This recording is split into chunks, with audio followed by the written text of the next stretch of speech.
హరి ఓం. దంతాంచలేన ధరణీతలమున్నమయ్య పాతాళకేళిషు ధృతాదివరాహలీలం ఉల్లాఘనోత్ఫణ ఫణాధర గీయమాన క్రీడావదానమివ రాజముఖం నమామః. అమరీ కవరీ భారభ్రమరీ ముఖరీకృతం దూరీకరోతు దురితం గౌరీ చరణ పంకజం. ఇందీవరదళశ్యామం ఇందిరానందకందళం వందారు జన మందారం వందేహం యదునందనం. వాగర్ధావివ సంపృక్తౌ వాగర్ధ ప్రతిపత్తయే జగతః పితరౌ వందే పార్వతీ పరమేశ్వరౌ. ఆపదాం అపహర్తారం దాతారం సర్వసంపదాం లోకాభిరామం శ్రీరామం భూయో భూయో నమామ్యహం. బుద్ధిర్బలం యశోధైర్యం నిర్భయత్వమరోగత అజాడ్యం వాక్పటుత్వం చ హనుమస్మరణాత్ భవేతు. అగస్త్య మహర్షి యుద్ధ పరిశ్రాంతుడైనటువంటి శ్రీరామచంద్రుడికి ఆదిత్య హృదయాన్ని ఉపదేశిస్తున్నాడు. అగస్త్య మహర్షి శ్రీరామచంద్రుడికి ఆదిత్య హృదయాన్ని ఉపదేశిస్తున్నాడు అంటే దాని అర్థం ఏమిటి? ఆయన ఆ పరమాత్మకే ఆ పరమాత్మ తత్వాన్ని ఉపదేశిస్తున్నాడు అని మనం భావించాలి. లేకపోతే అందులో ఉన్నటువంటి ఆ మహత్వం ఔచిత్యం మనం అర్థం చేసుకోవటం కొంచెం కష్టమవుతుంది. ఎందువలన అలా అనవలసి వస్తున్నది? వేదవేద్యుడైన పరమ పురుషుడే శ్రీరామచంద్రుడు కాబట్టి పరమ పురుషుడికి శ్రీరామచంద్రుడికి అభేదం. ఏ గుణాలు లేకపోతే పరమ పురుషుడు, 16 గుణాలతో భూమి మీద అవసరిస్తే శ్రీరాముడు. అది ఒక్కటే భేదం, అంతకు తప్ప వేరే ఏం లేదు. ఇప్పుడు యుద్ధ మధ్యంలో శ్రీరామచంద్రుడు కొంచెం పరిశ్రాంతుడై ఉన్నాడనేది అనే మాట లోకం కోసం కల్పించబడింది. అంతే తప్ప నిజంగా ఆలోచిస్తే సాక్షాత్తు పరమాత్మ అయినటువంటి శ్రీరామచంద్రుడికి అలసట ఏమిటి, ఆనందం ఏమిటి? ఆయన వీటన్నింటికంటే అతీతుడని రుజువు చేస్తున్నాడు. కానీ తాత్కాలికంగా అప్పుడప్పుడు ఆ సందర్భాలను బట్టి ఆయా భావాలు ఆయన ముఖంలో కానీ ఆయన మాటల్లో కానీ ఆయన చేష్టల్లో కానీ మనకి కనిపిస్తాయి. అలా భావన చేయాలి మనం. అంటే ఇప్పుడు శ్రీరామచంద్రుడు అనే వంక పెట్టి ఇద్దరూ కలిసి లోకానికి మనలాంటి సాధకులకి స్వస్వరూప జ్ఞానం సాధించడానికి కావలసినటువంటి బుద్ధి పరిణతిని, ఆలోచన శక్తిని ప్రసాదిస్తున్నారు అని కనుక మనం భావించినట్లయితే మనకి ఆదిత్య హృదయం మీద ఎంతో భక్తి, గౌరవం, ఆత్మీయత, తాదాత్మ్యం అనేవి ఏర్పడతాయి. తతో యుద్ధ పరిశ్రాంతం సమరే చింతయా స్థితం రావణంచ అగ్రతో దృష్ట్వా యుద్ధాయ సముపస్థితం దైవతైశ్చ సమాగమ్య ద్రష్టుమభ్యాగతో రణం ఉపాగమ్య అబ్రవీద్రామం అగస్త్యో భగవాన్ ఋషికి. రామ రామ మహాబాహో శృణు గుహ్యం సనాతనం ఏన సర్వానరీన్ వత్స సమరే విజయిష్యసి. రామరామాను 2 సార్లు సంబోధించాడు, మహాబాహో అని సంబోధించాడు, శృణు విను అంటున్నాడు. దేన్ని వినమంటున్నాడు? నేను సనాతనమైనటువంటి గుహ్యమైనటువంటి ఆదిత్య హృదయాన్ని నీకు ఉపదేశిస్తున్నాను. దానిని నువ్వు జాగ్రత్తగా విని ఆచరణలో పెట్టు. ఆచరణలో పెట్టడానికి ఏళ్ళు పూళ్ళు పడుతుందా? అక్కర్లేదు. ఆయన 3 సార్లు జపం చేశాడంతే. మళ్ళీ ఆయన యొక్క పూర్వ స్థితి ఆయన సాధించుకున్నాడు. ఇది ఆదిత్య హృదయం యొక్క మహత్వం. మరి శ్రీరామచంద్రుడు కేవలం 3 సార్లు జపించి ఆయన పూర్వస్థితిని పొందాడే, మనం అలా ఎందుకు పొందలేం? పొందగలం. ఎప్పుడు అంటే ఇదంతా ఆభాసే అని సంపూర్ణంగా గ్రహించి అనుభవంలోకి తెచ్చుకున్నప్పుడు. అంటే శ్రీరాముని యొక్క మానసిక స్థితి ఎలా ఉందో ఆ స్థితిని మనం దగ్గరగా దాదాపుగా పొందగలిగిన స్థితిని మనం తెచ్చుకుంటే అది అప్పుడు మనకి సాధ్యం అవుతుంది. లేకపోతే సాధన అవసరం. అది శృణు ఏన సర్వానరీన్ వత్స సమరే విజేష్యసి. ఈ ఆదిత్య హృదయం సనాతనమైనటువంటి ఆది మధ్య అవసానాలు లేనటువంటి ఈ ఆదిత్య హృదయాన్ని గనక నువ్వు పారాయణ చేస్తే 3 సార్లు జపిస్తే నువ్వు అందరు శత్రువుల్ని జయించగలవు. ముఖ్యంగా నీకు ఎదురుకుండా నిలబడి ఉన్నటువంటి యుద్ధానికి తిరిగి వచ్చినటువంటి ఆ రావణాసురుణ్ణి పూర్తిగా జయించగలవు. ఆ ఒక్క రావణాసురుణ్ణి జయిస్తే అందరి శత్రువుల్ని జయించినట్లే. ఈ అందరి శత్రువుల్ని జయించటం, ఎంతమంది శత్రువులు ఉన్నారండి శ్రీరామచంద్రుడికి అనే ప్రశ్న మనం అడుగుతాం. అడగకుండా ఎందుకు వదిలిపెడతాం?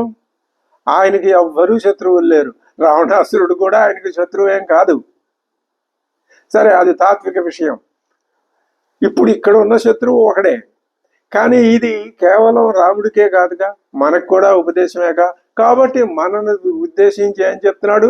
సర్వానరీన్ విజయిష్యసి. అందరూ వీటిని నువ్వు జయించగలవు అని చెప్తున్నారు. ఇక్కడ మహాబాహో శృణు గుహ్యం సనాతనం ఆదిత్య హృదయం అంటున్నాడు. అంటే ఈ ఆదిత్య హృదయంలో ఉన్నటువంటి మంత్రశక్తి ఏ మాటతో ప్రారంభం అవుతున్నదని చెప్తున్నారు? మహాబాహో మహాన్శ్చ అసౌ బాహు మహాబాహు. అటువంటి మహాబాహువులు ఎవరు కలిగి ఉన్నారో ఆయనే మహాబాహు. బహురీహి సమాసం. ఈ భూర్భువ సువర్లోకాలు 3 కంటే మించింది మహర్లోకం. ఆ మహర్లోకం అదే మహాన్. ఆ మహర్లోకం వరకు వ్యాపించిన, అంటే సమస్త సృష్టిని వ్యాపించినటువంటి ది శక్తి ఏదైతే ఉంటుందో అదే మహా అనే మాటతో చెప్పబడుతుంది. ఇక్కడ ఆ మహా అనే మాటతో ఏం చెప్పబడింది? బాహువు. అంటే సర్వవ్యాప్తమైనది పరమాత్మ యొక్క బాహువు. బాహువు అనేది ఇక్కడ కేవలం ఒక పనిముట్టు, ఉపకరణంగా భావించినట్లయితే ఆ బాహువుల సహాయంతో ఆయన సమస్త లోకాల్ని వ్యాపించి ఉన్నాడు. బాహువుల సహాయంతో వ్యాపించి ఉన్నాడు అనే మాట కూడా అంత ఉచితమైంది కాదు. ఆయన వ్యాపించి ఉన్నాడు, ఆ తత్వం అంతటా ఉంది. కానీ అది నువ్వు గుర్తించడానికి బాహువుల్ని నువ్వు ఆలంబనం చేసుకోవాలి. అది అక్కడున్న విశేషం. ఆ బాహువులు కూడా నీ బాహువులు నా బాహువులు లాంటివైతే ప్రయోజనం లేదు. ఆ రావణాసురుడు 20 బాహువులైనా 200 బాహువులైనా ఒకటే. ఎందువల్ల మన బాహువులు రావణాసురుడి బాహువులు ఒకటే అని అంటున్నాము అంటే మన యొక్క మనస్సులో ఈ సత్వరజస్తమో గుణాల యొక్క ఆధిక్యత ఉన్నది కాబట్టి, స్వామివారి మనస్సులో అవి లేవు కాబట్టి ఆ ఒక్క తేడా ప్రతి క్షణం అనుక్షణం ఆ తేడాని మనం గమనిస్తూ ఉంటేనే మనకి రామాయణ తాత్విక రహస్యం అనేది ఆదిత్య హృదయం యొక్క ఆదిత్య హృదయం మనకి అర్థమవుతుంది అని మనం తెలుసుకోవచ్చు. ఆయన మహర్లోకాధిపతి కాబట్టి, భూర్భువ సువర్లోకాల్ని మించింది మహర్లోకం కాబట్టి, ఆ మహర్లోకం అంటే బ్రహ్మే కాబట్టి అంతటా బ్రహ్మ సృష్టిని అంతటా వ్యాపించి అత్యతిష్ట దశాంగులం, ఇంకా అంతకంటే ఎక్కువగా కూడా వ్యాపించి ఉన్నది అని మనకి వేదం చెప్తున్నది. కాబట్టి అటువంటి మహాబాహు. పైగా ఇది గుహ్యం. గుహ్యము అంటే గుహలో ఉండేదేదో గుహ్యం, గుహలో ఉండేది. ఈ స్తోత్రం ఏ గుహలో ఉంది? ఇది మన యొక్క హృదయం అనే గుహలో ఉందట. ఉంది, గుహలో ఉన్నది. మనం గుహలోకి వెళ్ళి చూస్తేనే కానీ కనపడదు. కానీ మన హృదయంలో మనలోనే హృదయం అనే గుహ ఉన్నది. అది చూడటం మనకి చేత కాదు. మనం ఎంతసేపు బయట ఉన్న దాన్ని చూడటమే ఆవృత్త చక్షు, అది కశ్చిత్ దృశ్యతే. ఒకడు ఏం చేయగలడు? మా సహజంగా 99 మంది కూడా తమ యొక్క ఇంద్రియాలని బహిర్గతం చేసి వాటి ద్వారా జ్ఞానాన్ని పొందుతుంటారు. అలాంటి జ్ఞానం కేవలం ఇంద్రియ జ్ఞానమే తప్ప కాదు, ఇంద్రియ అతీత జ్ఞానం కాదు. అతీత అంటే మళ్ళీ దానికి దురర్థాలు కల్పించకూడదు. ఇంద్రియాలకు లోబడిన జ్ఞానమే. కానీ ఒక్క ధీశాలి అయిన వాడు ఆవృత్త చక్షువు ఎదురువైపుగా చూడకుండా చక్షువుల్ని వెనక్కి తిప్పి తనలో ఉన్నటువంటి పరమాత్మని దర్శించగలడు. ఆ దర్శించటానికే గుహ అనేది ఒక సంకేతం కింద కల్పించబడింది అని మనం అర్థం చేసుకోవాలి. కాబట్టి ఇది గుహ్యం. ఇంకా సనాతనం, ఇటువంటి స్తోత్రాన్ని మనం అంటే సనాతనం అంటే సృష్టి ఆది నుంచి, అంటే ఈ సూర్య చంద్రాదులు సృష్టింపబడక పూర్వం నుంచి కూడా ఈ హృదయం, ఈ పరమాత్మ తత్వం, ఆదిత్య హృదయము అంటే ఒక్కటే అర్థం, పరమాత్మ తత్వం అని. నిస్సందేహంగా నిస్సంశయంగా ఆదిత్య హృదయం, ఆదిత్యుని యొక్క హృదయము అంటే ఆ హృదయం అనే మాట ఇక్కడ గుహ్యం అనే అర్థానికి అర్థంగా ఉన్నది. ఆదిత్య హృదయం అంటే ఆదిత్యుని హృదయం ఏది? పరమాత్మే. ఈ జగద్ హృదయం ఏది? పరమాత్మే. నాలో ఉన్న గుహ్యమేది? పరమాత్మే. నాలో ఉన్న సనాతనమైంది అది పరమాత్మే. నీలో ఉన్నది అదే. నాలోను నీలోను అంటే యుష్మద్ అస్మత్ శబ్దయో, మొత్తం సృష్టి అంతటినీ వ్యాపించి ఉన్నది పరమాత్మ తత్వమే. ఎక్కడికక్కడ విభజించి ఒక్కొక్క విభాగాన్ని చెప్తున్నారంటే దాని అర్థం ఏమిటి అన్నమాట. తద్వారా నువ్వు అసలు తత్వాన్ని గ్రహించు. ఒక తరంగం వచ్చింది, ఇది తరంగమే అని దాని సౌందర్యాన్నే చూస్తూ కూర్చున్నావు తప్ప తరంగం వెనక ఉన్నటువంటి సముద్రాన్ని నువ్వు చూడలేకపోతున్నావు. అదేమిటి, సముద్రం ఏదో వెనక కనపడుతూనే ఉంది కదా. ఈ ఉదాహరణని శంకర భగవత్పాదులు ఏం చెప్పారు? దృష్టాంతాన్ని దృష్టాంతం వరకే చూడాలి తప్ప దాంట్లో ఉన్నటువంటి అన్ని అర్థాలని మనం లాగి దాన్ని ఇలా చేయకూడదు అని చెప్తాడు ఆయన. అంటే ఇప్పుడు ఏమిటారు, నీకు తరంగము సముద్రము కనిపిస్తున్నాయి కాబట్టి ఆ దృష్టాంతం తేలిగ్గా తేలిపోయినట్టు కనిపిస్తోంది. కానీ ప్రతి వస్తువు ఒక తరంగం అయితే లక్షలాది కోట్లాది వస్తువులు సృష్టిలో ఉన్నవి, గ్రహ నక్షత్రాలతో సూర్యుడితో సహా ఒక తరంగం అయితే వీటి వెనక ఉన్న సముద్రం కంటికి కనపట్టలేదు. అక్కడ వచ్చింది తంట. మాయ అంటే అదే. మాయ అంటే ఏదో ఇలా అంటే జరిగేది అనే అర్థం కాదు. మాయ అంటే అదే. ఏది, నీకు వస్తువులు కనిపిస్తున్నాయి కానీ ఆ వస్తువులు ఎందులో ఉన్నాయో ఎక్కడున్నాయో ఆ తత్వం కనపడటం లేదు. అది నువ్వు తెలుసుకోవాలి. ఇదే సర్వ వేదాంత సారము, ఇదే. ఇది తెలుసుకోవాలి. అందుకని అది సనాతనం, సూర్యుడికి ముందు నుంచి ఉన్నది, మధ్యలో వచ్చి పోయేది కాదు. సర్వా నరీన్వత్స సమర విజేషసి అంటే ఏంటనమాట. ఇప్పుడు ఈ రామాయణము, భారతం, భాగవతం ఇవన్నీ సందేశాత్మకాలండి, సందేశాన్ని చెప్తాయండి, ప్రతీకాత్మకాలు. ఇది చూసి నువ్వు దాన్ని గ్రహించు అని చెప్తాయి. అలాగే ఏమిటా సందేశము అంటే అర్థం దానికి సంఘర్షణని జయిస్తే. ఇప్పుడు సంఘర్షణ ఏమీ లేదండి మా హృదయంలో, మేము బాగానే ఉన్నాం, నిశ్చలంగా ఉన్నాం, నిర్మలంగా ఉన్నాం, శుభ్రంగా 3 పూట్ల భోజనం చేస్తున్నాం, మా వ్యవహారాలు మేము సంపాదించుకుంటున్నాం, మా వ్యాపారాలు మేము ఇది అలా కాదు.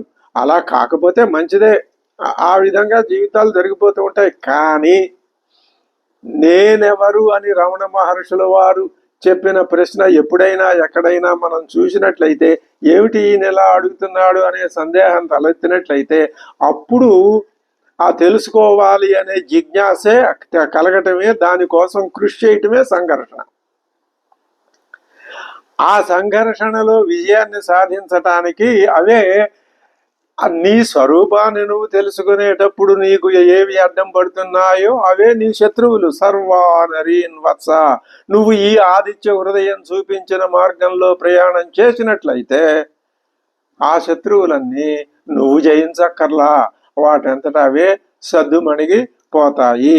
కాబట్టి అందుకనే రామరావణ యుద్ధంలో ఆదిత్య హృదయం, సుందరకాండ వచ్చే ఈ రెండింటికి అటువంటి ప్రాముఖ్యతను కల్పించి మన పెద్దలంతా ఆ దారిలో అలా వాటిని ఉపాసన చేసుకుంటూ జపం చేసుకుంటూ తరించి వెళ్ళారు. మనం కూడా ఆ దారిలోనే వెళ్ళాలి. అలాగే మహాభారతంలో గీత వచ్చింది, ఇంకా అనుగీతలు ఇంకా చాలా వచ్చినాయి. భాగవతంలో కూడా మనకి ఆ గజేంద్ర మోక్షం లాంటి ఘట్టాలు ఇందుకే వచ్చినాయి. వీటన్నింటినీ మనకి ఒక ఆలంబనంగా చూపిస్తున్నారు. ఈ 3 గ్రంథాలు మనకి చూపిస్తున్నాయి. ఇప్పుడు మొట్టమొదటి శ్లోకం అంటే 3వ శ్లోకం ఉపదేశంలో మొదటి శ్లోకం, రామరామ మహాబాహో శృణుగుహ్యం సనాతనం ఏన సర్వానరేన్వత్స సమరే విజేష్యసి ఆదిత్య హృదయం పుణ్యం సర్వశత్రు వినాశనం జయావహం జపే నిత్యం నిత్య అక్షయం పరమం శివం.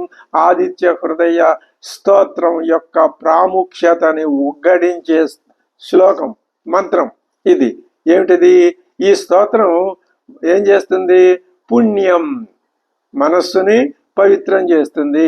ఆదిత్య హృదయం అనే మాట ఇక్కడ ఈ 4వ శ్లోకంలో ఉపయోగించబడింది. ఈ స్తోత్రానికి పేరు కూడా ఆదిత్య హృదయమే. మనం ఈ నామౌచిత్యాన్ని గురించి ఇంతకుముందు ఒకటి మాట చెప్పుకున్నాం, ఇప్పుడు కూడా మళ్ళీ ఇంకొకసారి చెప్పుకోవచ్చు.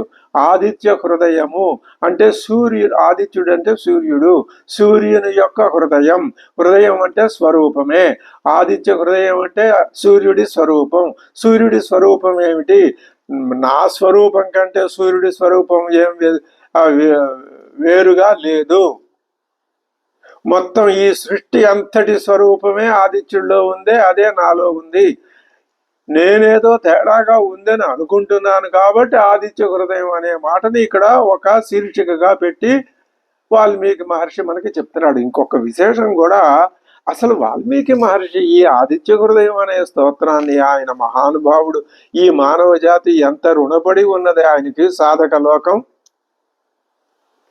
ఆ ఆదిత్య హృదయం అనేది ఒక పెద్ద ఆలంబనం. అనుక్షణము ఇతర వ్యవహారాల్లో వ్యవహరిస్తూ ఉన్నా లోపల ఎక్కడో ఒక చోట ఈ ఆదిత్య హృదయ భావన అనేది మనస్సులో మెదులుతూ ఉంటే అదే మనని గట్టెక్కిస్తుంది. అటువంటి అద్భుతమైన స్తోత్ర రాజాన్ని మనకి ప్రసాదించాడు వాల్మీకి మహర్షి. అది సర్వశత్రు వినాశనం చేస్తుంది. ఆదిత్య హృదయం పుణ్యం, ఇది పవిత్రమైంది.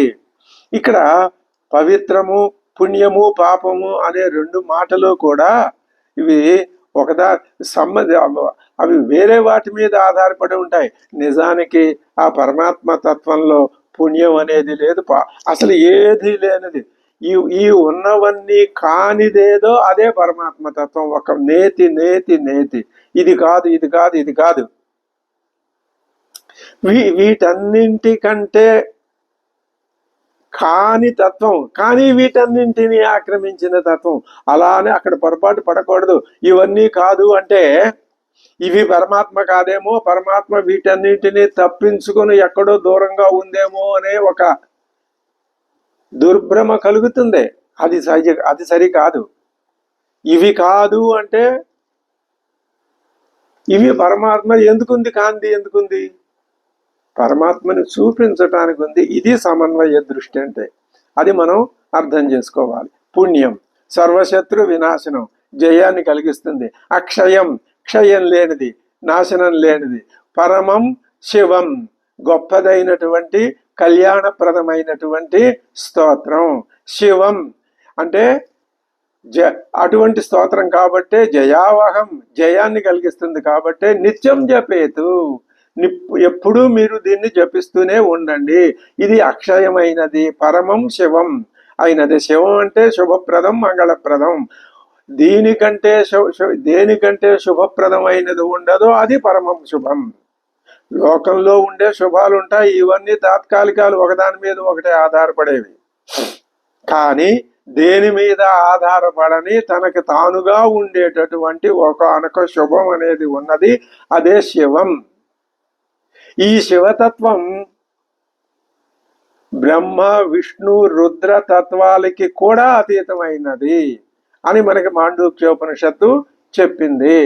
కాబట్టి అటువంటి దాన్ని మీరు జపేత్ జపించండి.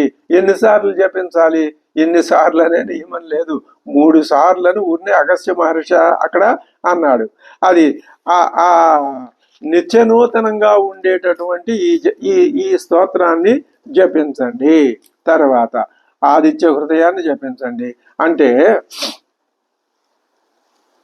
ఇప్పుడు ఆదిత్య హృదయం ఆదిత్యుడిలో ఉండి నడిపిస్తున్నాడని కదా దాని అర్థం.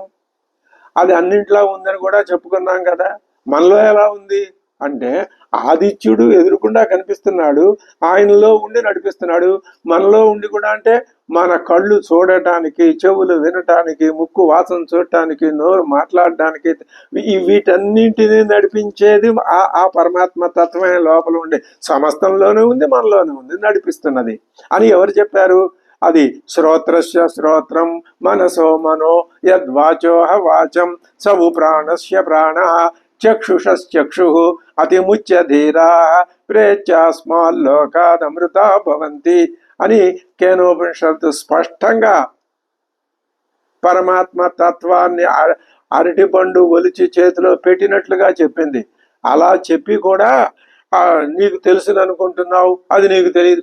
చెప్పడం స్పష్టంగానే చెప్పింది ఉపనిషత్తు, కానీ నీకు తెలుసు అనుకుంటే నీకు తెలియదు అని కూడా చెప్పింది. అందులో చాలా అంతరార్థం ఉన్నది. అది మనం ఆ ఉపనిషత్తు వేత్తల దగ్గర నుంచి వారి సమక్షంలో విని నేర్చుకుంటే చాలా ఆనందంగా ఉంటుంది. తర్వాత ఈ ఆదిత్య హృదయం సర్వశత్రు వినాశనం. అంటే ఇప్పుడు మీకు భౌతికంగా ఉండే శత్రువులే కాదు, నాకు భౌతికంగా ఎవ్వరూ శత్రువులు లేరండి, కాబట్టి నేను ఆదిత్య హృదయం పారాయణ చెయ్యక్కర్లేదు అనుకోకూడదు. ప్రతి ఒక్కడికి అంతఃశత్రువులు ఉంటాయి. అసలు ఈ అంతఃశత్రువులే ఏమిటి? త్రిగుణాలు. ఈ త్రిగుణాల మీదే సృష్టి నిర్మించబడింది. ఇంకా అంతఃశత్రువులు లేకుండా ఎలా ఉంటారు? మరి అలాంటిప్పుడు వెంటనే అనుమానం వచ్చేస్తుంది, అటువంటి త్రిగుణాలతో ఎందుకండి నిర్మించటం ఈ సృష్టిని ఆ భగవంతుడు? ఏంటి లేకుండా మంచి వాటితో నిర్మిస్తే మనం అవే చూసి ఆ మంచిలోనే మనం వెళ్ళిపోయేవాళ్ళం కదా అనే అనుమానం రావచ్చు. ఇవి కూడా అవసరమే. ఇవే సృష్టికి మూలం. రజోగుణమే సృష్టికి మూలం అని నువ్వు గ్రహించటానికే రజస్సు కల్పించారు. తమో గుణమే సృష్టికి, రజోగుణం బ్రహ్మ, రజోగుణం. తమో గుణం మరణం, సత్వగుణం విష్ణుతత్వం ఉనికి. ఈ 3 తత్వాల్ని సమ్మేళనం చేసుకొని 3 తత్వాల్ని లయం చేసుకుంటే నీకు ఈ 3 తత్వాలకి అతీతమైంది ఏమిటో నీ అనుభవంలోకి వస్తుంది అని చెప్పడం అన్నమాట. అది అటువంటి అంతఃశత్రువుల్ని నిర్మూలిస్తుంది. తర్వాత ఈ అంతఃశత్రువులే మనిషికి అపకారం చేస్తాయి. ఏమిటి అపకారం? తెలుసుకోవలసిన విషయాన్ని తెలుసుకోనియకుండా చేస్తాయి. అది అందుకని ఏం చేయాలి? మనం వచ్చి ఈ ఉపాధిలో పడ్డాం కాబట్టి ఈ ఉపాధిని ఒక పక్క కాపాడుకుంటూనే ఇందులో నుంచి బయటపడే ప్రయత్నం చేయాలి. ఇది చాలా విచిత్రమైనటువంటి అంశం. ఈ ఉపాధిని కాపాడుకోవాలి. ఎందుకని శరీరమాద్యం కలు ధర్మ సాధనం అని కదా చెప్తున్నది. కాళిదాస్ మహాకవి చెప్పాడు. ఆయన సాక్షాత్ పరమేశ్వరుడే చెప్పాడు ఈ మాట. కాబట్టి ఈ తమో గుణం, రజోగుణం, వీటిని మనం ఇంకా ఉన్న అంతఃశత్రువులు ఏమున్నాయి? లోభం, మోహం, శోకం, గర్వం, ఈర్ష్య, ఇవన్నీ అంతఃశత్రు. కామక్రోధ లోభ మోహ మద మాత్సర్యాలు అవి పోవాలి. అవి పోతే ఏమవుతుంది? జయావహం, నీకు విజయాన్ని ఆవహం కలిగించి నీకు సంతృప్తి కలిగిస్తుంది. అటువంటి ఈ ఆదిత్య హృదయాన్ని నువ్వు నిత్యం జపేతు. నిత్యం అంటే పొద్దు నుంచి సాయంత్రం దాకా కాదు, త్రికాలాల్లో జపించమని పెద్దలు చెప్తారు. ఆ జపించేటప్పుడు నీకు వేరే భౌతికమైనటువంటి సాధనాలు పెద్దగా అవసరం లేదు. ఆ సరి అయిన ఆ సంధ్యా సమయంలో సూర్య భగవానుడికి ఎదురుకుండా నిలబడి, ఎదురుకుండా అంటే సూర్యబింబాన్ని సూర్యుగా కళ్ళతో చూడకూడదు. ఈ విషయం జాగ్రత్తగా గుర్తుపెట్టుకోవాలి. చూడకపోయినా చూడకుండానే సూర్యుడికి ఎదురుగా నిలబడి ధ్యానం చేయాలి. ఆదిత్య హృదయం పారాయణ చేయాలి. అలాగే మధ్యాహ్నం, అలాగే సాయంత్రం పూట. అప్పుడే అది ఏమవుతుంది నీకు? దానివల్ల ఏమవుతుంది? సర్వశత్రు వినాశనాన్ని కలిగించటమే కాదు, అక్షయం పరమం శివాన్ని కలిగిస్తుంది. క్షయం లేని ఇప్పుడు నీకు ఈ లోకంలో వచ్చే ఆనందం అంతా క్షయమే, వస్తుంది పోతుంది. మంచి పదార్థం తింటే తాత్కాలికంగా ఆనందం వస్తుందట, కానీ అది వెంటనే పోతుంది, మళ్ళీ అది దుఃఖంగా పరిణమిస్తుంది. ఇది ఈ లోకం ఎప్పుడూ కూడా ఈ సుఖ దుఃఖాలు, ఈ ద్వంద్వాలతో తిరుగుతూనే ఉంటుంది. కానీ ఏదైతే ద్వంద్వాలకి అతీతంగా ఉంటుందో అది శివం, అది అక్షయం. ఇవన్నీ క్షయబద్ధాలు, అంటే నాశనానికి లోబడి ఉండేవి. ఇటువంటి ఆదిత్య హృదయాన్ని మీరు పరిశీలించండి, జపించండి అని చెప్తున్నారు. ఇప్పుడు ఇదే ఆదిత్య హృదయం యొక్క ఆ ప్రాముఖ్యతని 5వ శ్లోకంలో కూడా చెప్తున్నారు. సర్వమంగళ మాంగళ్యం సర్వపాప ప్రణాశనం చింతాశోక ప్రశమనం ఆయుర్వర్ధనముత్తమం. ఇది ప్రాముఖ్యత. ఏం చేస్తుంది? ఈ శ్లోకం కూడా ఆ 4వ శ్లోకం లాగానే ఈ స్తోత్రం యొక్క ప్రాముఖ్యతను చెప్తోందన్నాం. మంగళకరమైన వస్తువులన్నింటికంటే మించిన మాంగళ్యాన్ని ప్రసాదించగలదట. సర్వమంగళ మాంగళ్యం, సమస్తమ, ఇందాక పరమం శివం, అదే అర్థం ఇక్కడ వివరించబడుతుంది. సర్వమంగళ, లోకంలో కల్పించేటటువంటి మంగళాలు ఏవైతే ఉన్నాయని నువ్వు అనుకుంటున్నావో వాటికి అతీతమైనటువంటి మాంగళ్యం, శుభాన్ని కలిగించేది ఈ ఆదిత్య హృదయ స్తోత్రం. ఇంకా సర్వ పాప ప్రణాశనం, ప్రశమనం, సర్వ పాప ప్రశమనం, అన్ని పాపాలని, చింతల్ని, శోకాల్ని, చీకాకుల్ని, చింత, శోక, వీటన్నింటినీ కూడా ప్రశమనం, శమింపజేస్తుంది. పైగా ఆయుర్వర్ధనం, ఆయుష్ని పెంపొందిస్తుంది. ఇది ఉత్తమమైనదట. ఆయువుని అంటే రోజు జపించేస్తామండి మేము, ఆయువు మాకు 90, 100, 120కి పెరుగుతుందా? ఇది తెలివి తక్కువ మాట. ఇందాక ఏం చెప్తున్నాము? ఈ ఉపాధిని కాపాడుకుంటూనే దీంట్లో నుంచి తెలిసి బయటపడమని చెప్తున్నప్పుడు ఆయువుతో సంబంధమే ఉంది. ఆయువు అనేది నీ ప్రారబ్ధాన్ని బట్టి ఏర్పడిందే తప్ప నీకు ఆ పరమేశ్వరుడు ఇదిగో నాయన నీ ఆయువు ఇంత అని ఇచ్చేది కాదు, ఇచ్చింది కూడా కాదు. మరి ఆయువు ఎలాగ? నీకు నువ్వు నిర్ణయించుకున్నదే. నువ్వు తెచ్చుకున్న ఈ రక్తమాంసాల యొక్క శక్తి ఎంతవరకు ఉంటుందో అంతవరకు ఈ శరీరం ఉంటుంది, తర్వాత ఒక్క క్షణం కూడా ఉండదు, పడిపోతుంది. ఇక్కడ ఈ విషయాన్ని మనం బాగా స్పష్టంగా జాగ్రత్తగా గమనించాలి. ఆయుర్వర్ధనం, ఆయువుని పెంపొందించుతుంది. అయితే ఒక అనుమానం వస్తుందండి. ఏమి అంటే, పరమాత్మ నీలో ఉండి నిన్ను నడిపిస్తున్నాడు అని కదా మీరు మాటిమాటికి చెప్తున్నారు. ఒక వ్యక్తి మరణిస్తున్నాడు అంటే ఆ వ్యక్తిని పరమాత్మ వదిలేస్తున్నాడు అని అర్థమా? ఇది పైకి అవివేకపూరితంగా కనిపించే ప్రశ్నే, కానీ ప్రతి ఒక్కళ్ళకి ఏదో ఒక సందర్భంలో ఇదే అనుమానం వచ్చి తీరుతుంది. ఎందుకని? అలాంటి సందేహాల్ని కల్పించటమే నీ యొక్క సాధనా మార్గం. ఇందాక చెప్పినటువంటి శత్రువులు, అంత శత్రువులు అవే. దాని అర్థం పరమాత్మ నిన్ను వదిలేశాడనా, తప్పుకున్నాడనా? ఆ తప్పుకోవటం అనే మాట తెలివి తక్కువ మాట. పరమాత్మ తత్వం అంతటా ఉంది.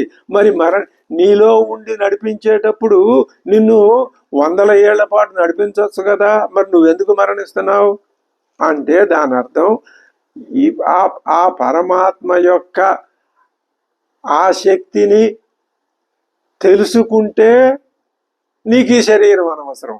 తెలియకపోతే అది నువ్వు స్వయంకృత అపరాధం. తెలియకపోవటం అనేది నువ్వు చేసుకున్నది. ఆ తెలియకపోవటం వలననే ఈ శరీరం ఆ తత్వాన్ని నిలుపుకోలేకపోతున్నది అని అర్థం చెప్పుకోవచ్చు. అప్పుడు నిలుపుకోలేకపోతే ఏమవుతుంది? పడిపోతుంది. ఇది దీనిని ఉదాహరణగా నీకు చూపించటానికి సృష్టిలో ఉన్న ప్రతి వస్తువుని ఎదురుకుండా ఒక చెట్టు ఉంది. ఆ చెట్టుకి ఆకులున్నాయి. ఒక ఆకు పండి కింద పడిపోయింది అంటే ఆ చెట్టు ఆకును నిలుపుకోలేకపోయేదా?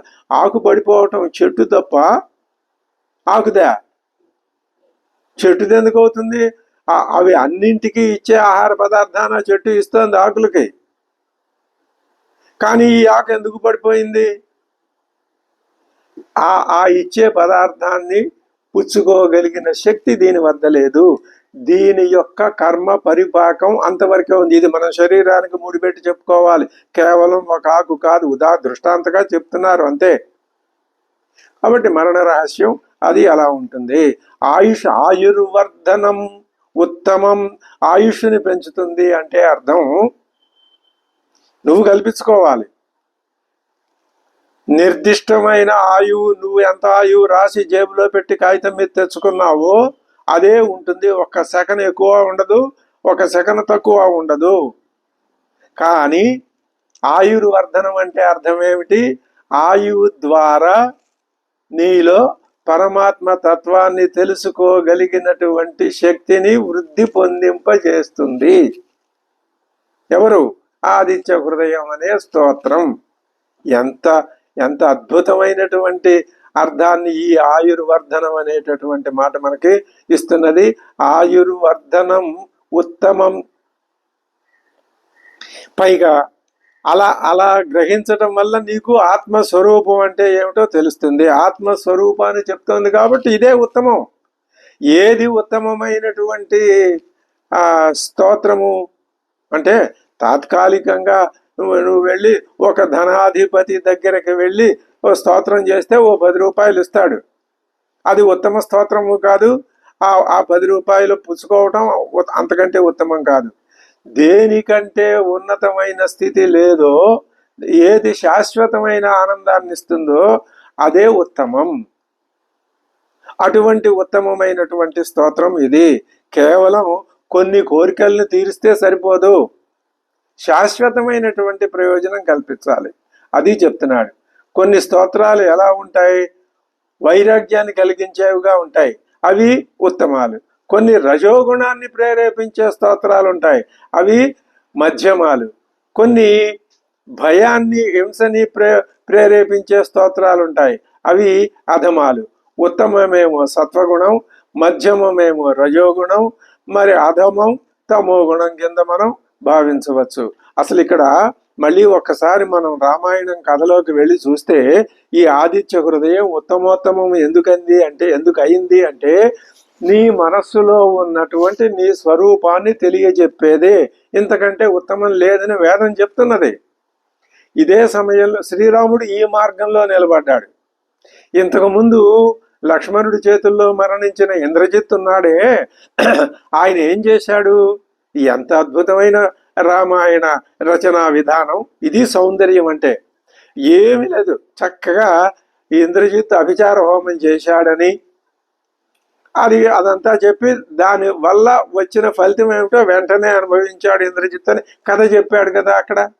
ఇక్కడ మరి శ్రీరామచంద్రుడు మరి ఏమండి, లోకమంతా ఇంద్రజిత్తు దారిలో పడిపోకుండా ఉండాలి అంటే ఏం చెయ్యాలి అంటే ఇదిగో దారి చూపిస్తున్నాడు ఇక్కడ అగస్త్య మహర్షి శ్రీరామచంద్రుడి ద్వారా. ఇది రామాయణం యొక్క ఉపదేశం. రామాయణం చూపించే మార్గం, రమణీయ మార్గం ఇదే అని మనం గ్రహిస్తే మనం చాలా అదృష్టవంతులము అవుతాము. అలాగే ఇంకొకటి చెప్తున్నాడు, సర్వమంగళ మాంగళ్యం అంటే మంగళం అంటే శుభాన్ని కలిగించేది, పవిత్రమైంది. ఈ మంగళం అనే లక్షణం భౌతిక పదార్థాల్లో ఉంటుంది, కానీ అది తాత్కాలికమైందే. ఇది శాశ్వతమైంది అయితేనే మనకి పనిచేస్తుంది, సర్వ పాపాలని పోగొడుతుంది, ఆయుర్వర్ధనం కలిగిస్తుంది. తర్వాత శ్లోకం చెప్తున్నారు. ఇప్పుడు 5వ శ్లోకం ఏం చెప్పారు? సర్వమంగళ మాంగళ్యం సర్వ పాప ప్రణాశనం చింతాశోక ప్రశమనం ఆయుర్వర్ధనముత్తమం రశ్మిమంతం సముజ్జంతం దేవాసుర నమస్కృతం పూజయస్వ వివస్వంతం భాస్కరం భువనేశ్వరం. ఇప్పుడు పూజయస్వ, ఇది ఉపదేశం. పూజించు. ఎవరిని చెప్తున్నారు? 6 పేర్లు చెప్పాడు. ఎవరిని పూజించమని చెప్తున్నారు? రశ్మిమంతుణ్ణి, సముజ్జంతుణ్ణి, దేవాసుర నమస్కృతుణ్ణి, వివస్వంతుణ్ణి, భాస్కరుణ్ణి, భువనేశ్వరుణ్ణి అయినటువంటి సూర్యుణ్ణి పూజించు అని చెప్తున్నాడు. ఇందులో రశ్మిమంతం అంటే సూర్యుణ్ణి, సముజ్జంత రశ్మిమంతం అంటే రశ్మి అంటే కిరణాలు, రశ్మిమంతం కిరణం, రశ్మి అన్న వివస్వ ఇవన్నీ వీటన్నింటికి అర్థం కిరణాలనే అర్థం. ఆ రశ్మిమంతుడైనటువంటి కిరణాల చేత సమస్త సృష్టిని వ్యాపించినటువంటి ఆ సూర్యుణ్ణి పూజయస్వ, పూజించు. పూజించు అనేది ఉపదేశం కదా, ఎలా పూజించాలి? సరే మీరు 6 చెప్పారు, రశ్మిమంతం సముజ్జంతం అని. ముందు ఆ పూజించడం అనే మాటను వివరించండి. ఎలా పూజించాలి? ధూప దీప నైవేద్యాలు సమర్పించి పూజించాలా? పూజించవచ్చును. అది ప్రాథమిక దశలో మిమ్మల్ని మీరు సన్నద్ధపరుచుకోవటానికి, మిమ్మల్ని మీరు ఉన్నత స్థితికి తీసుకుని వెళ్ళటానికి, పరిణత స్థితిని పొందింపజేసుకోవటానికి అవి అవసరమే. కాదని ఎప్పుడు ఎక్కడ ఏది చెప్పదు. దానిని ఉపయోగించుకొని దానికంటే ఉన్నత స్థితిని పొందాలి. అది దాన్ని అర్థాన్ని దృష్టిలో పెట్టుకుని పూజయస్వ అంటున్నారు. ఇప్పుడు పూజయస్వ అనే మాటలో ఈ 2 అర్థాలు ఈమిడే ఉన్నాయి. సూర్యమండలాంతర్గతుడైన ఆ పరమాత్మకి నమస్కారాలు అని ప్రేమతో భక్తితో ఎదురుకుండా నిలబడి గాయత్రి మంత్రాన్ని జపించండి. గాయత్రి మంత్ర జపమే సూర్యుణ్ణి ఆరాధించటం. గాయత్రి మంత్ర జప అర్హత లేనప్పుడు ఈ ఆదిత్య హృదయ పారాయణం ఇది సర్వజనులకి అంగీకార యోగ్యమే. కాబట్టే రామాయణంలో వాల్మీకి మహర్షి ఈ స్తోత్రాన్ని స్పష్టంగా రాసి అక్కడ అందరికీ అందుబాటులోకి తీసుకొచ్చాడు. 2 చేతులు జోడించి ఎదురుకుండా నిలబడి గాయత్రిని జపించి పూజించవచ్చు. అప్పుడు ఏమవుతుంది? దానివల్ల అన్నీ ఇందులోనే కలిసి వస్తాయి. ఈ పూజయస్వ కాయిక వాచిక మానసిక ప్రక్రియలన్నీ ఈ పూజయస్వ అనే మాటలో మనకి కలిసి వస్తాయి. అసలు నిజంగా ఆలోచిస్తే వేద దృష్టి ఇదే. తర్వాత పురాణాలు వచ్చినాయి. అవి ఇక్కడ ధూప దీప నైవేద్య ఇట్లాంటి షోడశోపచార పూజల్ని అవి చెప్పినాయి. అవి ఎవరికి? ప్రాథమిక దశకి. వాటికి సమన్వయించుకుంటూ తదతీత స్థితిని పొందటమే వైదిక దృష్టి.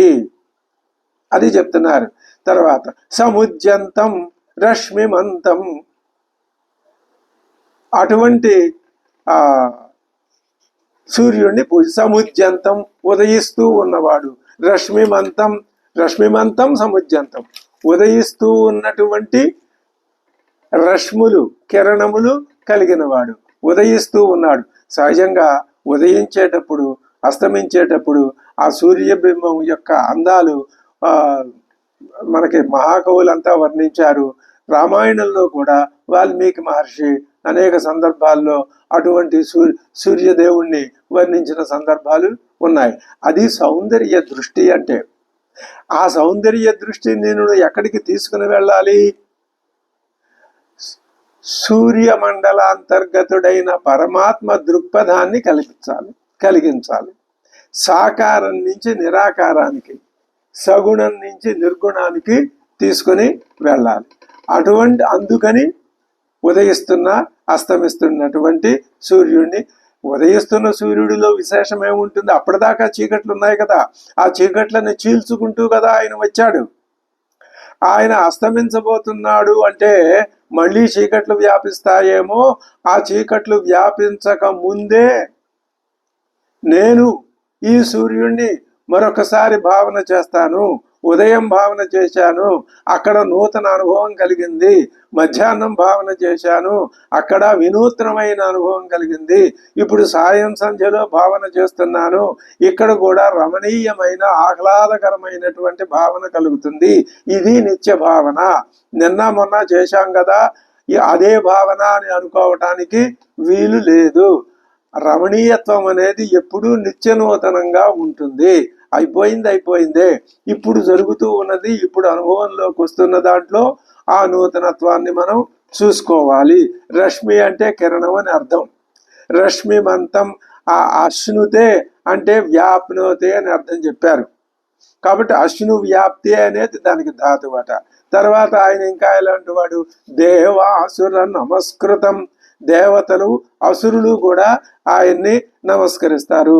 దేవతలు దానవులు కూడా ఆయనకి నమస్కారం చేస్తారు. అసురులు ఎందుకు చేస్తారు? అసురులు అంటే రాక్షసులు కదా, మరి వాళ్ళకి ఫలితాన్ని ఇస్తాడా? బ్రహ్మదేవుడు రావణాసురుడు తపస్సు చేస్తే బ్రహ్మదేవుడు వచ్చి వరాలు ఇవ్వలేదా?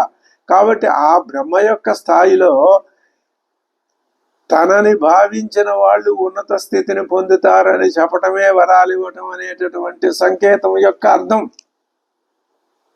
కానీ దాన్ని మనం నిన్న మొన్నటి పురాణాలు, ఇవాటి సినిమాలతో సహా అందరూ దాన్ని ఒక సింబాలిక్ గా చూపిస్తూ ఉంటారు. దాన్ని అధిగమించి మన దృష్టి ముందుకి వెళ్ళాలి. దేవతలు ఎవరు? అగ్ని, వరుణ, ఇంద్ర ఇలాంటి వాళ్ళు దేవతలు. అసురులు కూడా పూజించారా? పూజించారు. ఎవరు? ప్రహ్లాదుడు, మరి బలి చక్రవర్తి, తర్వాత విభీషణుడు ఉన్నాడుగా ఇక్కడ మనకి రామాయణంలో, వీళ్ళు పూజించారు. ఎవరు ప్రార్థించినా సూర్యుడు అనుగ్రహిస్తాడు. అది ఫలిస్తుందా ఫలించకపోతుందా అన్నది ఆ పూజించే వాళ్ళ యొక్క సుకృతాన్ని బట్టి ఉంటుంది. దేవతలలో దుష్కృత ఫలితం తక్కువగా ఉంటుంది కాబట్టి వాళ్ళ ప్రార్థన, వాళ్ళు చేసే స్థుతి చక్కగా ఫలిస్తుంది. అటువంటి సుకృతం లేని వాళ్ళకి దుష్కృతం ఎక్కువగా ఉంటుంది కాబట్టి ఇవి ఆ దుష్కృతం యొక్క ప్రభావం దీన్ని అణిచివేసి ఇది పెద్దగా ఫలితాన్ని ఇవ్వకపోవచ్చు. ఇది ఎప్పుడు ఫలితాన్ని ఇస్తుంది? వీళ్ళు ఆ దుష్కృతాలను పోగొట్టుకుంటే వాళ్ళకి కూడా మంచి ఫలితం వస్తుంది అని మనం చెప్పుకోవచ్చు. ఇది వైదిక దృష్టి. పురాణ దృష్టి వేరు. రామాయణం దృష్టి ఎప్పుడు వైదికమే. తర్వాత రశ్మిమంతం సముజ్జంతం వివస్వంతం దేవాసుర నమస్కృతం పూజయస్వ వివస్వంతం. వివస్వాన్ వసు అంటే సంపద. మోక్షం సాధించాలంటే శరీరం కావాలి. ఆ శరీరం నిలపటానికి పనికి వచ్చే వసువులు అనగా ఏమిటవి? ఇదిగో మొక్కలు, ఆహారం, తిండి తిప్పలు, ఇవన్నీ ఔషధులు, ఈ వరి, గోధుమ ఇలాంటి ఆహార పదార్థాలన్నీ. ఈ చెట్లు చేమలన్నింటినీ మనకి ఇచ్చింది ఎవరు? సూర్యకిరణాలే. అవి లేకపోతే భూమి మీద జంతుజాల అదే వృక్షజాలం, ఔషధి, వనస్పతులు ఇవేమీ ఉండవు. కాబట్టి వివస్వంతం ఈ సంగతి తెలుసుకొని కృతజ్ఞతాభావంతో మనం పరమేశ్వరుణ్ణి, సూర్య భగవాను ఆదిత్య మండలాంతర్గతుడైనటువంటి నారాయణ తత్వాన్ని మనం జపించాలి అని చెప్పాలి. కృతజ్ఞతాభావంతో శ్రీరామచంద్రుణ్ణి గురించి అడుగుతూ వాల్మీకి మహర్షి ధర్మజ్ఞశ్చ కృతజ్ఞశ్చ అని కూడా అన్నాడు. ఆ కృతజ్ఞత అంటే భావం ఏమిటి? శ్రీరామచంద్రుడిలో ఆయన ప్రదర్శించిన కృతజ్ఞతా భావం చాలా సందర్భాల్లో కనపడింది. అంటే మరి అది సీతమ్మ వారి పట్ల కనపడింది, తండ్రి పట్ల కనపడింది, తరువాత విభీషణుడి పట్ల, సుగ్రీవుడి పట్ల, అందరి పట్ల ఆయన కృతజ్ఞతా భావాన్ని కనిపింపజేశాడు. అంటే అర్థం ఏమిటనమాట? ఆ ఎదురుకుండా ఉన్నటువంటి తత్వ రహస్యాన్ని గ్రహించి ఇందు మూలాన నీ మూలాన నా యొక్క సాధన అభివృద్ధి పొందుతున్నది సుమా అని చెప్పటమే కృతజ్ఞత. తర్వాత అదే చెప్తున్నాడు, ఈ చెట్టు చేమలన్నీ సూర్యుడి యొక్క అనుగ్రహమే. దీనికి ప్రశ్నోపనిషత్తు కూడా దీన్ని రుజువు చేస్తున్నది. ఏమని చెప్పింది అక్కడ ఒక మంత్రవర్ణం?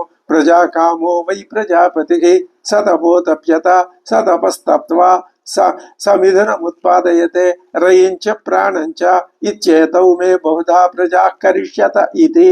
ఆదిత్యోహ వై ప్రాణ, ఆదిత్యుడే ప్రాణము. రయిరేవ చంద్రమాహ, ఆదిత్యుడి కంటే వేరుగా చంద్రుడు లేడు. ఈ చంద్రుడు, ఈ సూర్యుడు, ఈ గ్రహాలు, నక్షత్రాలు ఇవన్నీ పరమాత్మ కంటే వేరుగా లేవు. ఇది అద్భుతమైన విషయం. ఆదిత్యోహ వై ప్రాణ రయిరేవ చంద్రమాహ రయిర్వా ఏతత్ సర్వం. ప్రాణం అనేది అనుభవిస్తుంది, ఈ రయి దానికి ఆహారం అవుతుంది. ఈ విధంగా చూసినట్లయితే వివస్వాన్ నీవు శరీరాన్ని నువ్వు పోషించుకోవటానికి కావలసినటువంటి ఆహార పదార్థాలని ఇస్తున్నాడు అనే కృతజ్ఞతా భావంతో చూడాలి. ఆదిత్య వివస్వాన్ ఏం చెప్పారు అక్కడ? రశ్మిమంతం సముజ్జంతం దేవాసుర నమస్కృతం పూజయస్వ విశ్వంతం భాస్కరం భువనేశ్వరం. భాస్కరం అంటే భాహ ప్రకాశం, ప్రకాశాన్ని కలిగించేవాడు. ప్రకాశం అంటే అర్థం ఏమిటి? వెలుగు. ఈ వెలుగు రెండు రకాలుగా చెప్పచ్చు. మళ్ళీ ఎక్కడ ఎడు తిరిగి వచ్చినా మళ్ళీ అద్వైతంలోకి రావాల్సిందే. వెలుగు రెండు రకాలుగా కనిపిస్తుంది, బాహ్యమైనది, ఆంతరమైనది. ఆంతరమైన వెలుగు ఉన్నప్పుడు ఈ బాహ్యమైన వెలుగుతో పని లేదు. బాహ్యమైన వెలుగు ఆంతరాన్ని ఏమీ చేయలేదు. ఈ రెండు, బాహ్యమైన వెలుగు మనకి సూర్యుడి వల్లే కలుగుతుంది, ఆంతరమైన వెలుగు కూడా సూర్యుడి వల్లే కలుగుతుంది. ఆంతరమైన వెలుగు ఎలా కలుగుతుంది? కేనేషితం పతతి ప్రేషితం మనః కేన ప్రాణ ప్రథమ ప్రైతియుక్త అని అక్కడ అడిగాడు కదా, చెప్పాడు కదా, అదంతా వెలుగే. ఆ వెలుగు దేనివల్ల? లోపల ఉన్నటువంటి ఆత్మస్వరూప జ్ఞానం వల్ల కలుగుతుంది. ఆ జ్ఞానం నువ్వు కలిగించుకో, నీకు లోపల వెలుగు ఉంటుంది. అప్పుడు నువ్వే పరమాత్మ స్వరూపాన్ని పొందుతావు. అది జ్ఞానం నీకు కలగలేదనుకో ఏమవుతుంది? లోపల చీకటి. వెలుగు లేని చోట ఏమవుతుంది? చీకట్లు కమ్ముకొని కూర్చుంటాయి. అదే తేడా. ఇదే భావాన్ని ఇంకా వివరిస్తే అప్పుడు ఏమవుతుందన్నమాట? ఇప్పుడు ఈ భాస్కరుడు వెలుగు రెండు రూపాల్లోనూ లోపల బయట ఉన్నది కాబట్టి సర్వత్రా ఉన్నది. నాలో ఉంటే వ్యష్టి, బయట ఉంటే సృష్టికి మూలం.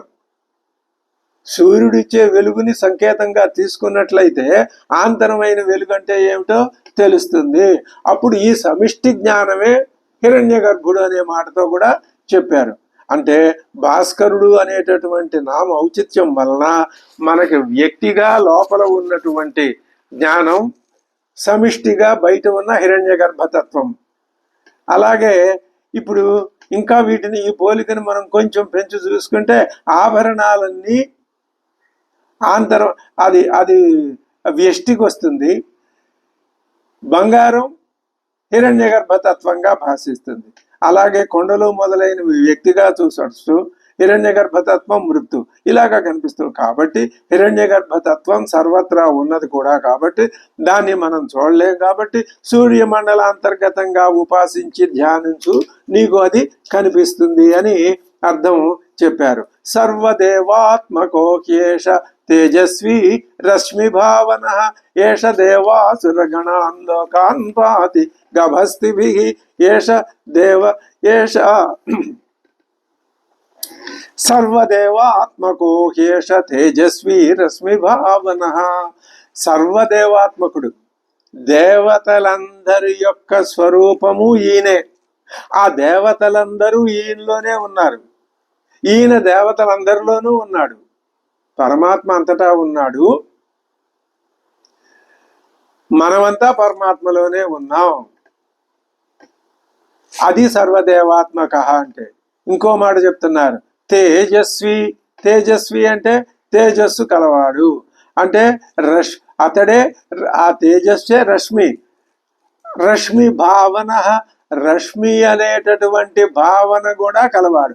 అంటే తన రశ్ములతో దేవతల యొక్క, అసురుల యొక్క, వాళ్ళ యొక్క ఆ గణాల్ని అంటే అన్ని లోకాల్ని పాలిస్తున్నాడు అని అర్థం చెప్పవచ్చు.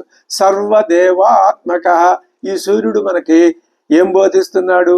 నేనే సర్వం, దేవతలంతా నా స్వరూపమే అనే అనే అభేద బుద్ధిని. కానీ భేద బుద్ధి లోకంలో ఉంటుంది. ఎలా ఉంటుంది అది మనకు తెలుస్తూనే ఉంది, భేద బుద్ధి అంటే ఏమిటో. కానీ ఇప్పుడు మనం అనేక దేవతలందరూ అనే భేద బుద్ధిని విడనాడాలి అంటే ఈ దేవతలంతా సూర్యునిలోనే ఉన్నారు, సూర్యుడిలో నాకు ఈ దేవతలంతా కనిపిస్తున్నారు అనే భావన మనకి ఏమవుతుంది? సర్వదేవాత్మకత్వం అనే భావనని అర్థమయ్యేటట్లు చెబుతుంది. అలాగే తేజస్వి అనే భావం వేడి, వెలుగు ఈ రెండింటి యొక్క కలయిక అని చెప్తుంది. రశ్మి భావన అనే ఆ పదం ఏం చెప్తుంది? అంటే సూర్యకిరణాల వల్లే భూమి మీద ప్రాణికోటి పుడుతున్నది. భావన ఉండటం, రశ్మి భావన, కిరణాలు ఉండటం వలన మనం ఉంటున్నామనే భావన కొంతకాలం అర్హతని బట్టి ఉంటుంది. మళ్ళీ సూర్యుడి అందే ఆ భావన అంతా, ఆ ప్రాణం అంతా లయమైపోతుంది. అదే ప్రవిలాపనం అని చెప్తున్నారు. అంటే దీని అర్థం ఏమిటి? సూర్యకాంతిలోనే ప్రాణికోటి అంతా పుడుతున్నది, దాంట్లోనే ఉంటున్నది, మళ్ళీ దాంట్లోకే లయమైపోతున్నది. అంటే కానీ సూర్యుడు మాత్రం వెలుగుని సమానంగా ప్రసరింపజేస్తూనే ఉంటాడు. అలాగే పంచభూతాలు, వాటికి తారతమ్యం కూడా ఉండదు. సూర్యుడికి తారతమ్యం ఉండదు. ఎందుకని? తన వెలుగుని అంతటా ఇస్తాడు. పంచభూతాలకే ఆ తారతమ్యం లేదు. దేవ, ఆసుర, ఇంకా ఏదైనా ఒకటి, అన్ని గుణాలు ఒకటే వాటికి. కాబట్టి ఈ చిరకాల జీవత్వ భావన వల్ల మనకేమైంది అంటే ఈ భేద బుద్ధి బాగా అధికమైపోయి కనిపిస్తున్నది. అది ఇప్పుడు ఈ ఆదిత్య హృదయ పారాయణం వల్ల ఏమవుతుంది అంటే మనకి ఏకీకృతమై కనిపిస్తుంది. ఏష బ్రహ్మాచ విష్ణుశ్చ శివస్కంద ప్రజాపతి మహేంద్రో ధనద కాలో యమ సోమో హ్యపాంపతి. ఏష ఈ బ్రహ్మ, ఈ ఆదిత్యుడే బ్రహ్మ, బ్రహ్మదేవుడు, విష్ణువు, శివుడు, స్కంద, స్కందుడు, ప్రజాపతి,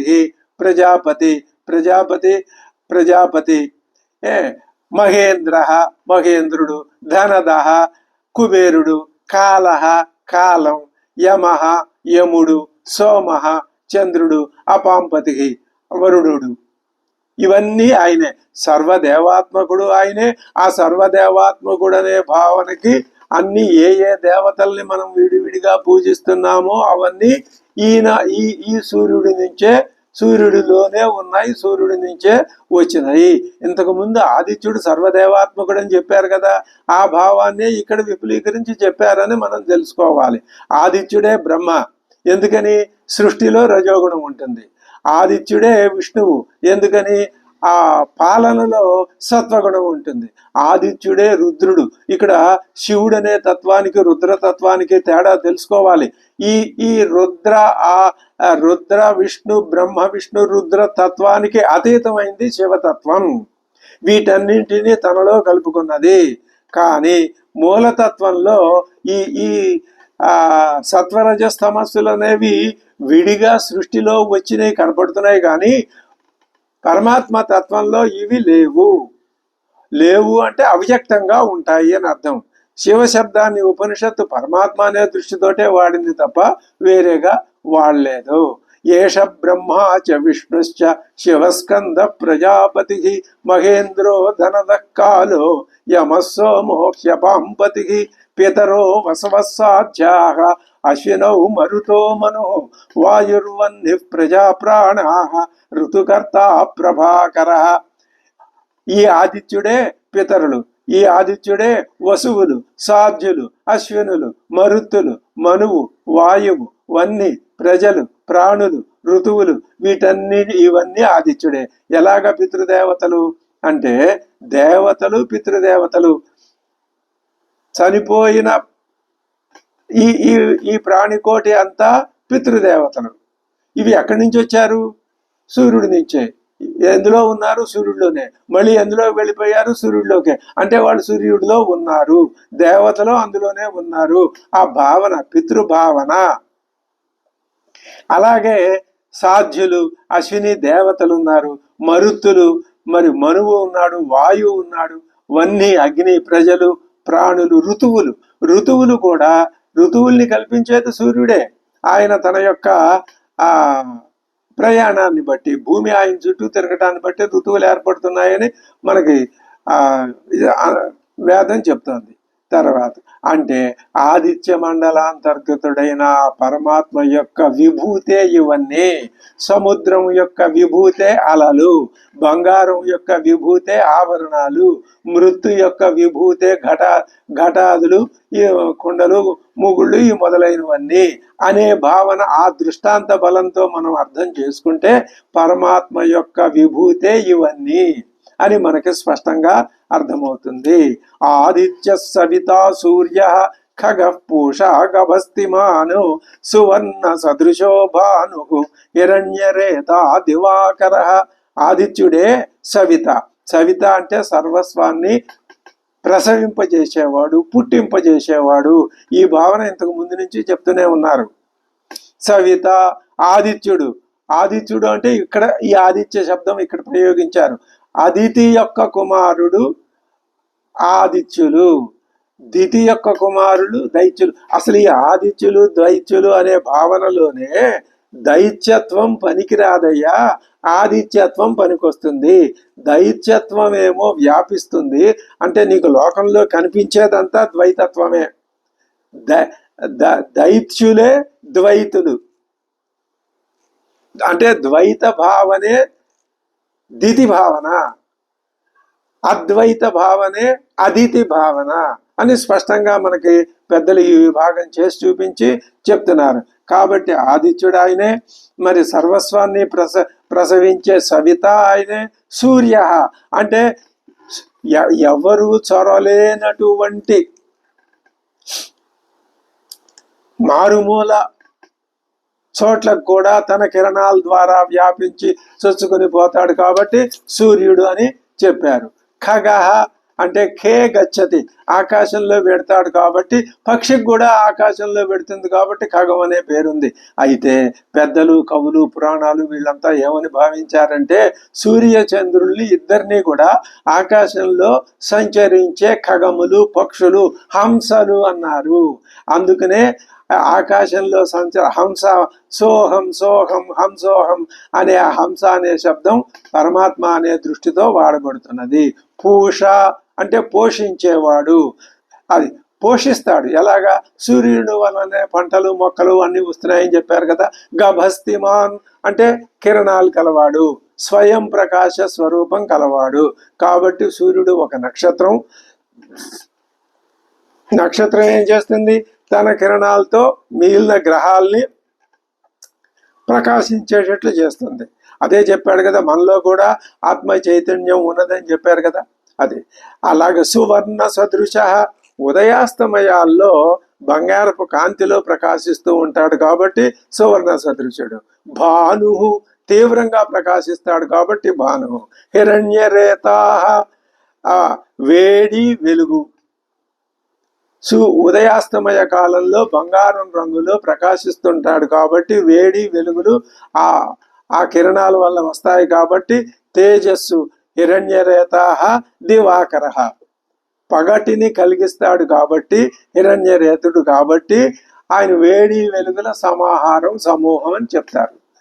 అది అది మనం ఏం చేస్తున్నాము? దివాకరుడు పగలు రాత్రులని ఆయనే కల్పించేది. లేకపోతే పగలు రాత్రులు ఆయన ఎలా కల్పిస్తున్నాడు? ఆయనలో ఆదిత్యుడిలో అంతర్గతంగా ఉన్న పరమాత్మ ఏ విధంగా ఈ మొత్తం సృష్టిని అంతటిని తన దానిలో ఉండి నడిపిస్తున్నాడో అదే విధంగా భూమిలో కూడా ఉన్నాడు, భూమిని కూడా నడిపిస్తున్నాడు. ఈ రెండు గమనాల వల్ల మనకి సూర్యుడికి దివాకరుడు అనే పేరు మనం పెట్టుకున్నాం. ఈ విధంగా వచ్చింది. అది ఈ విధంగా ఇప్పటికి మనం 10 శ్లోకాలని పూర్తి చేశాం. తర్వాత శ్లోకాల్లో ఏం చెప్తారనే విషయం తర్వాత తెలుసుకుందాం. స్వస్తి.